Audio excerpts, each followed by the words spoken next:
This message was tacked to a tree in my front yard. I'm at a loss for words to adequately describe it. I'm going to assume you'll read it on your own. Initial note: you and I crossed paths today. In other words, today was your special day. Perhaps I went unseen. Those days are long gone and you almost never do. Your eyes were the most stunning I'd ever seen, and your skin looked radiant and healthy. The change in you is remarkable. What struck me most was how different you appeared when I first met you. First day we met is still vivid in my mind. This happened 4 years ago. Head bowed, I listened to the teacher call roll. I didn't recognize the name the teacher shouted out, and when someone answered from behind me, I realized it wasn't somebody I knew. Is there a new kid in class? Teacher didn't stop for a second, just kept shouting names. After hearing a voice, I cocked my head to look in that direction. I noticed you, a ghostly white creature with crimson eyes, sitting in an empty chair. I noticed a swarm of fireflies flitting around you.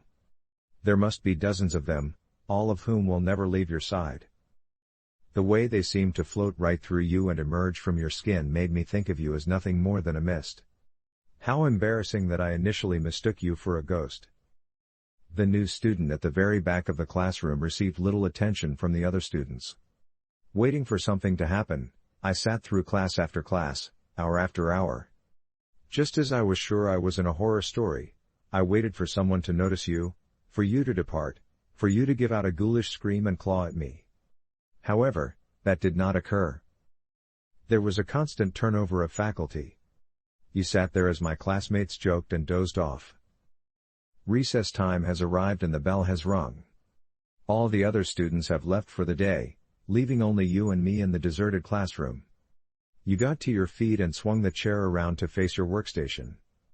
You looked directly at me and started talking. "You're just slow today," he said. Now. Feel free to fire away any inquiries you may have."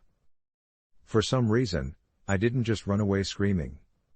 In retrospect, I think that would have been for the best, but let's not guess. Probably, during that time in my life, I felt quite lonely. You eating me was a possibility, but I gave myself a 50% shot that someone would actually want to talk to me instead. The priorities of today's youth make little sense to me, either. Therefore, I decided to conform. I approached your desk, sat down in the chair you had put out for me, and posed my query. To wit, where were you?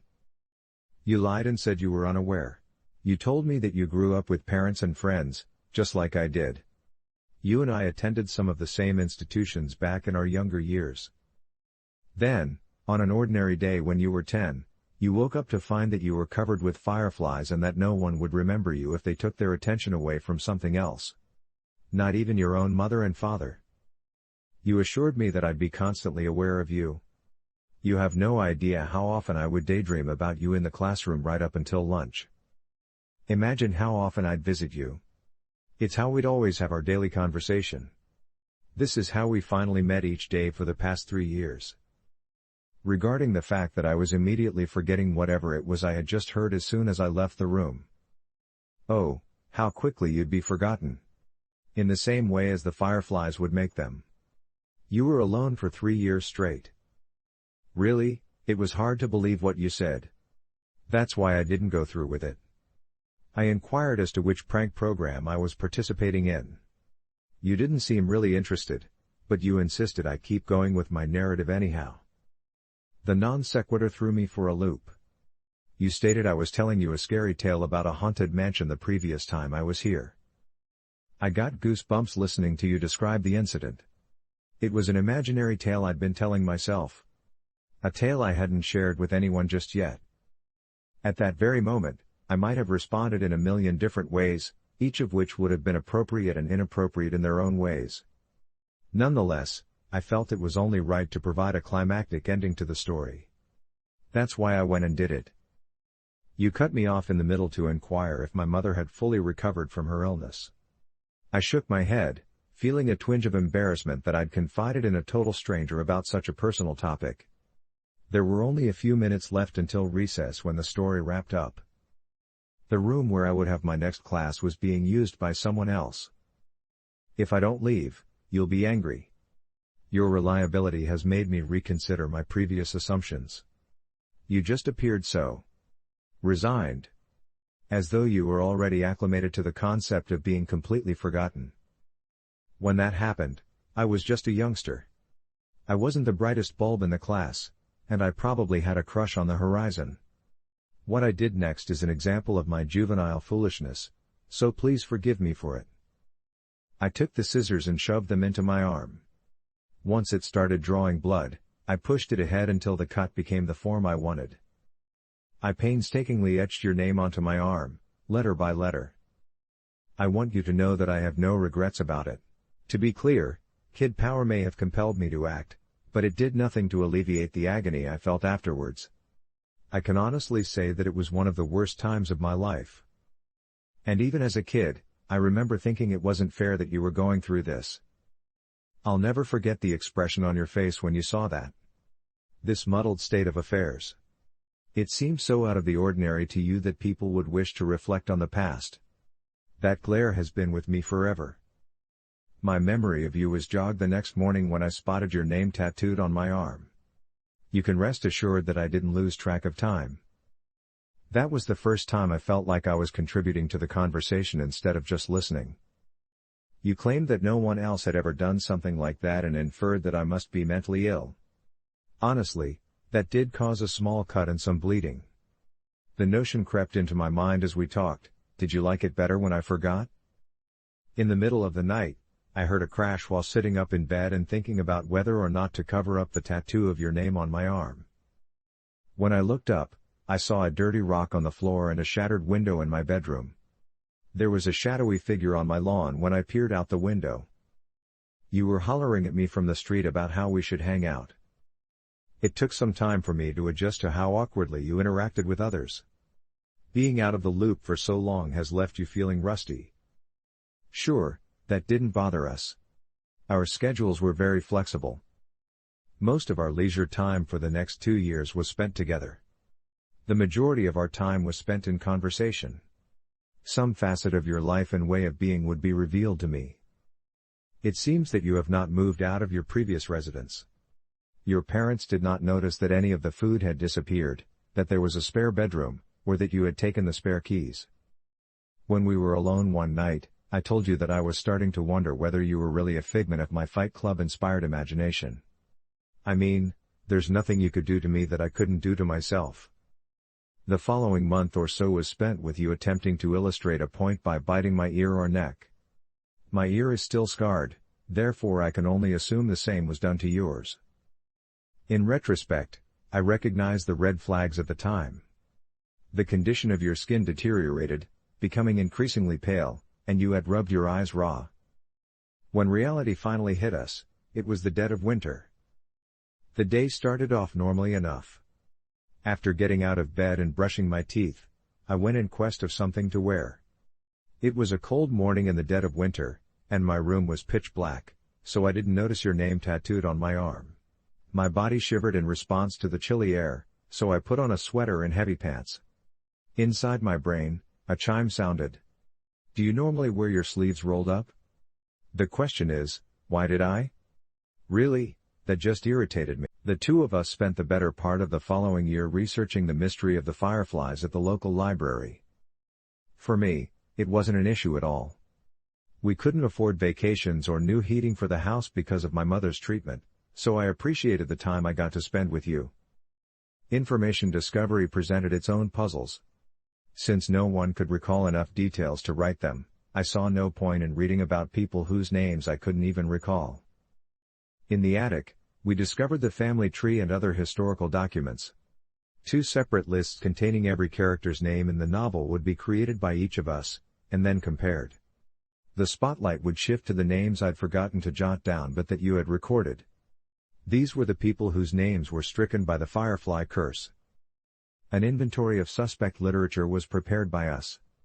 Books written by or about the persons we were trying to locate, which we hoped would prove useful in our quest. I read the books while simultaneously reading the list of names next to me, going back to it after every few pages. You used the library's computers to trawl the web for articles about the subjects. The first inkling we had of what was really occurring to you would be the starting point for our investigation. When you finally located the photo, it was well past midnight. I was getting sleepy and on the verge of dozing off when I suddenly heard a gasp for air. When I looked back, you were standing up and indicating something on the monitor. Absolutely nothing was visible to me. Just about anything interesting, really. A scene of a forest clearing appeared on the screen. You displayed the paper on which were written two names. 13-year-old Susie Appleby Reagan. 12-year-old Terry Appleby Reagan. Siblings. My eyes briefly shifted from the TV to the page. Side by side. They appeared before my eyes, and then two people may be seen walking out of the trees and toward the camera. Except for their horrifyingly elongated limbs, they seemed almost human. A pure albino's skin is completely white and unremarkable, making these animals look more like tree bark than mammals. They were enveloped by a swarm of fireflies. Especially the shorter one, who appeared to be quite thin. I could make out their rib cages, which were encircled by their eyes. Oh, my God, look at them. What a tiny, bloody catastrophe. The taller one, characterized by its white hair, appeared to be dead. They were really just skin and bones. A swarm of fireflies emerged from the voids where their eyes should have been. They each made a grab for the camera person. I read the piece that went along with it. A hiker had written a blog entry, 20 years after the last mention of the two children. The videographer had no idea what he was capturing, either. He had always wished to visit the woods depicted, but could not recall ever having done so. One day, out of the blue, he discovered the photo on his camera. I stared at your face for a little while. You have a skinny, pale face, and your eyes have crimson veins. When my scar finally heals, will you still be there? Basically just a walking monster I'd see once and then forget about, right? Starting at that point, we made significant progress through our reading list. Perhaps we should have taken things more slowly. In any case, the books we hadn't read and the websites we hadn't visited all held positive messages. As far as the future was concerned, all that the books we read and then abandoned promised was a clearing in the woods. Lots of books were also discarded. Before finding the diary, I had already plowed through around 3/4 of my reading list. Oh my God, what an awful log to keep. An insane man named Joey, who fancied himself a serial killer, wrote in this journal before it was destroyed. When authorities learned that his alleged victims did not exist, they committed him to an asylum. He was diagnosed with a mental health issue and then ignored. They could have easily killed him by giving him an electric shock.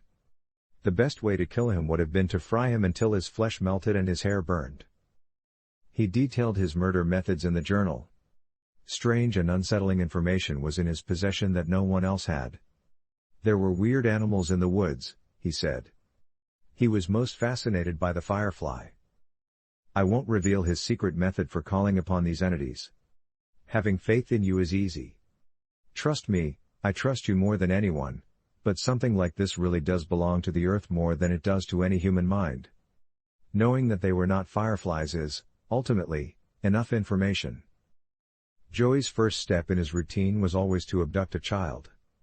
In short, he could pick and choose among any kid he wanted. He could kidnap them in the middle of the night or in broad daylight, right from their own houses and front yards. Whether or not anyone saw him was of little concern. A lot of times he'd bring them to his house and force them to come in. At this moment, an Amber Alert would normally sound. That was irrelevant to him.